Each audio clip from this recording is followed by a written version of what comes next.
Today I am going to be doing a B12 shot for Ferguson. Ferguson, who for some reason really likes to lick this blanket every time he's up here. That's just his licking blanket. He likes to lick it. No reason in particular. Aww. Anyway, we're going to be doing a B12 shot. So this is the B12 that I'm going to be using. B12 has a lot of different health benefits for kittens. It is good for their brain, it's good for their gut, it's good for their nervous system, it's good for their energy.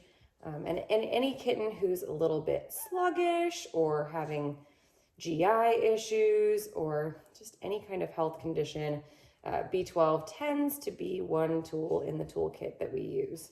Ferguson has had a lot of different health problems going on, and he's had one B12 shot before, but it has been about 12 days, so we're gonna go ahead and give him another one today.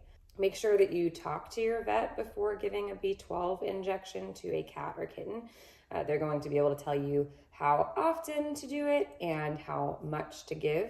And I really recommend getting your B12 from a veterinarian. Don't just buy it online.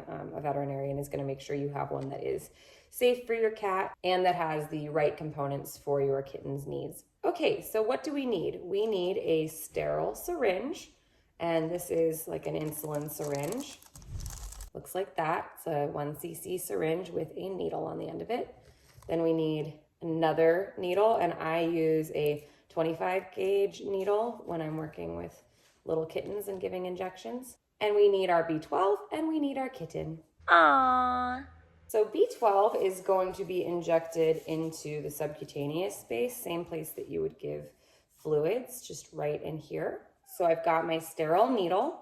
I'm just going to take the top off and I'm going to pierce into the B12. Then I turn my B12 upside down and I bring some of it into the syringe.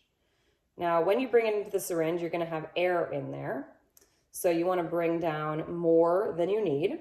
So we're gonna pull 0.1, but I'm gonna bring down more than I need. All right, and then, whoop, and then I'm just going to take the top off. We're not gonna do the injection with the same needle that we used to pull it, okay? So now I have my B12 in this one. I have my new needle. We want to use a new needle because it's more sterile that way and it's also more sharp that way, so it hurts less. Okay. This is my new needle. It's a 25 gauge sharp. There it is. I'm just going to make sure that any air is at the top. And then I'm going to gently plunge the syringe until there's no air left anywhere. So there's no air, and you can see that when I plunge it, just B12 comes out. Okay, so we are ready, and we're gonna make this super quick for him. We're just going to pull up the scruff as far as we can to get it away from the spine. And then we are going to take our needle with the pointed end down, and we're just going to pop it into the skin. Once it's in, whoop, we do our injection, and that's it. What happened?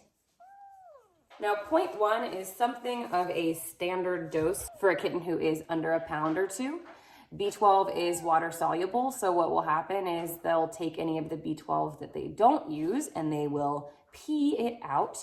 When you are stimulating them or when you see their pee in the litter box, you might notice that it has that, that bright color to it. It could be a little bit alarming if you forget that you gave them B12 and you're like, oh my gosh, why is your pee pink? But that just means that the B12 has passed through their system and they are passing out any that they're not using. After your kitten has B12, you might notice that they have a little bit better energy. You might notice that it helps improve their gut health. It really has so many uses in kittens. It's a very common part of a kitten supportive care toolkit. So I hope that was helpful for you and also for you guys. Thank you so much for watching, and here is to healthy kittens and healthy Ferguson. We all love you, Ferg.